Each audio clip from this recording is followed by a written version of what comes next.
Pinar, you dug really deep into media archives like Volkwang to examine the history of post-war labor migration in Germany. What did you find? What didn't you find? And how do you approach gaps in official narratives? You mean in Gluckhaus in Deutschland film?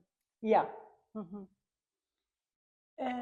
Yeah, mainly actually I was looking for the representation of the guest worker miners in the archive, which actually I couldn't find enough because guest workers came to Germany since 1961 officially. I'm sure they came before, but the first images of guest workers from Turkey, also other countries actually, that came out only in 1982. So there was a big gap in between. So my main question was why there were only German miners or people working for the mines, but not migrant ones. You know, we have some recordings from Polish miners, you know, around like 40s, 50s that time, but not guest workers that came from Turkey, Yugoslavia, Italy, and something like this. This is the main question of mine that I was asking during my research. And the other thing actually that came as surprise, in the archive there were many images of women, wife of the miners, and also children. You know, so I was looking. This is like kind of male dominant work, but why I saw so much images of wives, let's say, and children in the archive. Then actually the other questions came out, and then I found out that it was a kind of construction of the mining identity after the war period, because going mine was so working in the mine, it was of course always very hard. So they wanted to keep people in the industry. So they make it kind of, how to say, palatable or attractive? Attractive for the families. You know, women have their own places, you know, to cook, to make choirs, or to tail together or something like this. And children always have their own kind of leisure time activities, reading clubs and sportive activities and something like this. But it was all kind of spatial arrangements for the post-war period to make it attractive for the people. So the male ones, the miners, were working deep underground, and the wife and children were making kind of getting together with other families and etc. But still, all these activities were not including guest workers. And did you have access through the community, through private archives, to sort of tease out that history visually? I mean, you know about it, but how do you tell your story if you don't have the visual material? Sure, yeah. The main materials were a Ruhr Museum archive and also Bergman tradition. You know, there were two different archives, and Bergman tradition actually collected images directly from miners. So they had many images, but kind of random images were taken by workers themselves. So some images came from there. But also I was in Bochum, Essen, Gelsenkirchen, some small cities in the Ruhr. So I met with many people to talk about their experiments, you know, and about especially the health issues, you know, the lung cancer and silicosis, and the children, you know, of the miners, you know, who who had no idea about what others were doing actually. Something like this, yeah. The invisible labor. Yeah, but also I was able to actually collaborate 3 professionals from the region. One was Petra Dolata. She's actually also from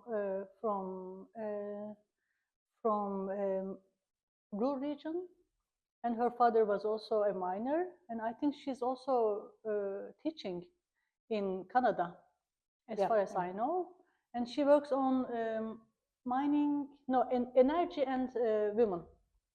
So she was telling so much about her research about invisibility of the woman labor in the mining industry. And the other person that I collaborated was Daniel Trabaski. Daniel is a researcher who works on silicosis and mining. And I also used his archive about insurance and health issues, all about silicose. And also Stefan Moitra from Bochum Museum. And he was mainly talking about mining traditions and the lack of oral history in the museums of Ruhr region. So how they were trying to kind of bring the stories to the museums, because everything was all about industry, technology, architecture, you know, but nothing about actually the people who worked there. So he started something about kind of collecting stories of people. I do want to look at the form of this work that you were talking about, Glück auf in Deutschland, or Good Luck in Germany.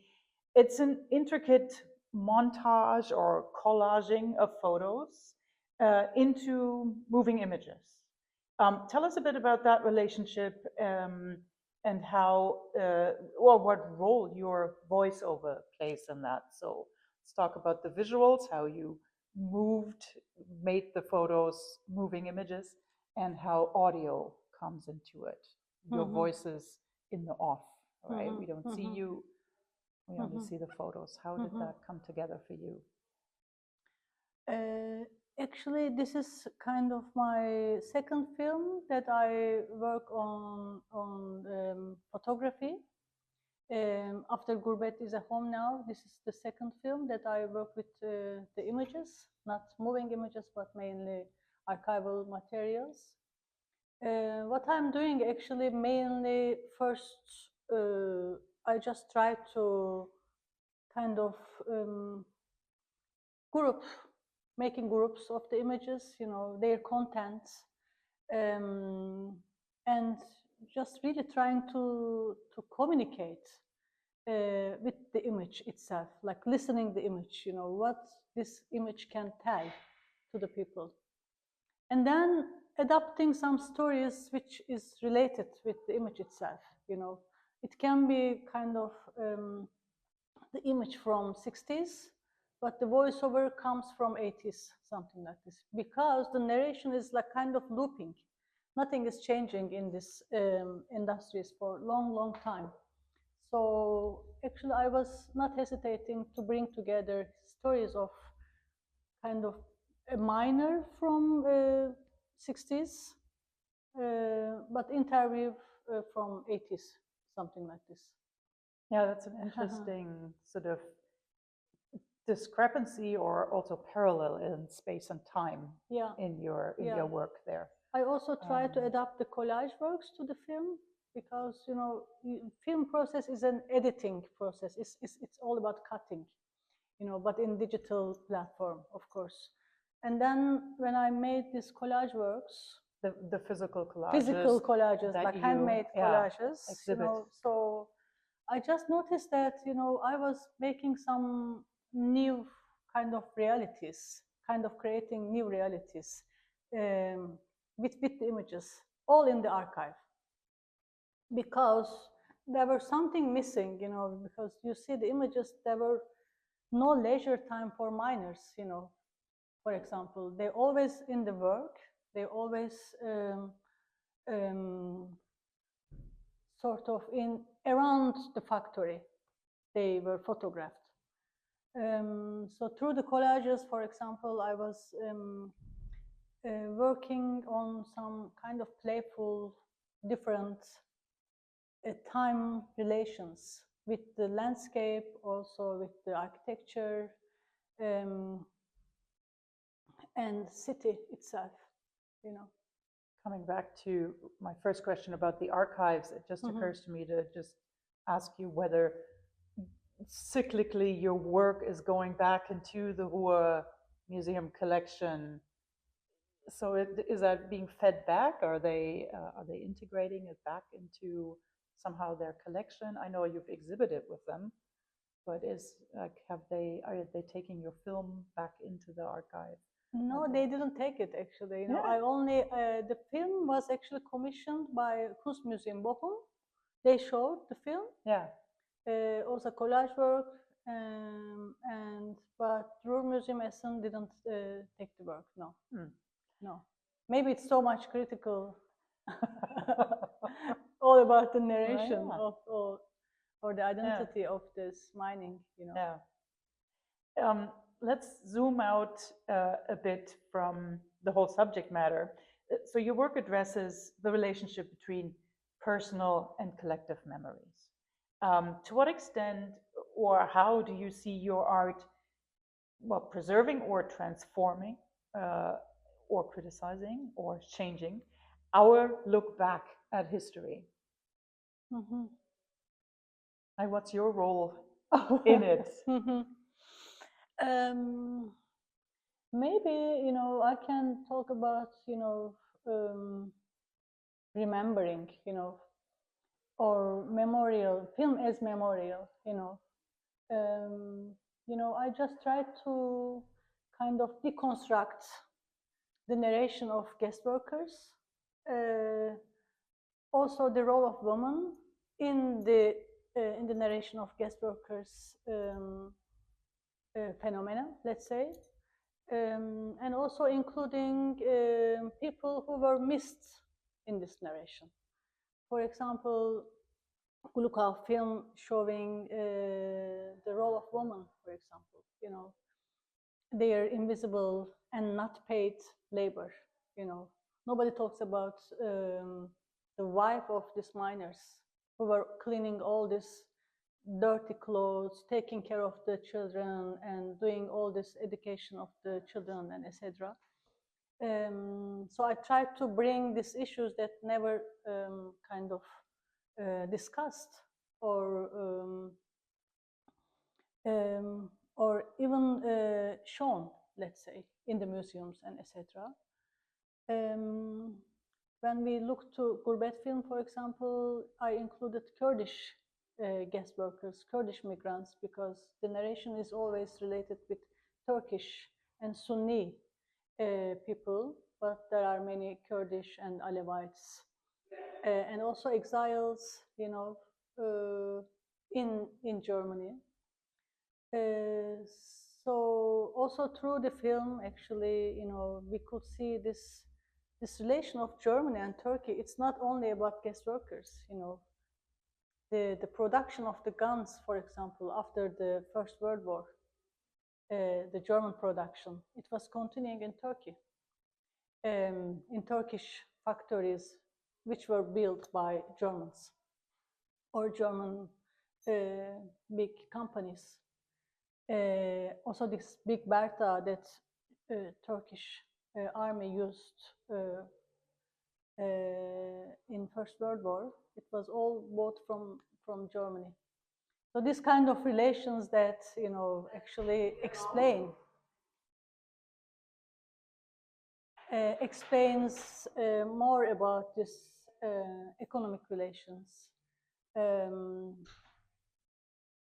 through the goods, through the productions, and etc. So we can see that maybe these works can be seen as a memorial for the future. You know, I'm trying to tell that this, that happened because memorials usually remind us something that happened before, to not forget them. Yeah, that's a great sort of, you just gave a great overview of what you have teased out for viewers, for anybody engaging with your work, and what the learnings are. And while you were talking, I was wondering, you're so immersed in that subject matter now, you did all that research, you'd mentioned that you will continue working on obviously similar topics, but also with these materials. Was there, what was one thing that surprised you, that you didn't see coming, that you learned maybe about that identity making point of the migrant workers? For me, it is still hard to understand how they related to the German majority, how they didn't relate, and what it was. Was it just different habits? The guys would go for a beer, and then, you know, they would sit in groups or not, or they were just too exhausted. I mean, that's what one hears too. The labor was so brutal that, I mean, people were just so exhausted, you'd go home and sleep pretty much, and then wake up and work. So was there anything where you went, oh, that was surprising that you learned that? The main surprising thing, actually, you know, all the miners, or let's say most of them, they were so much proud of being miner, you know.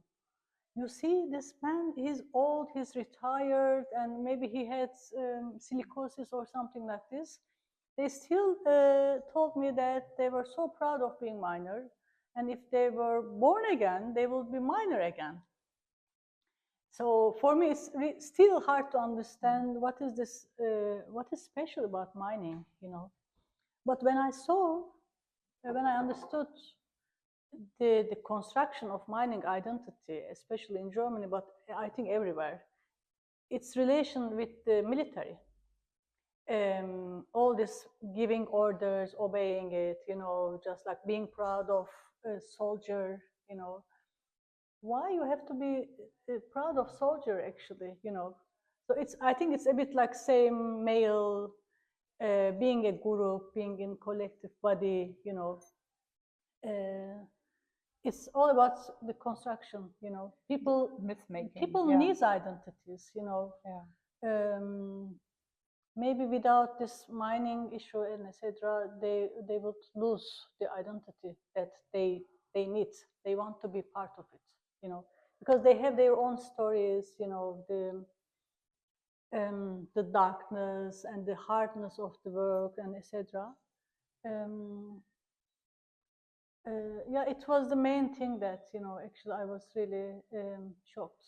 Yeah. Thank you for sharing your work with us, Pınar. Thank you. Thank you for the conversation.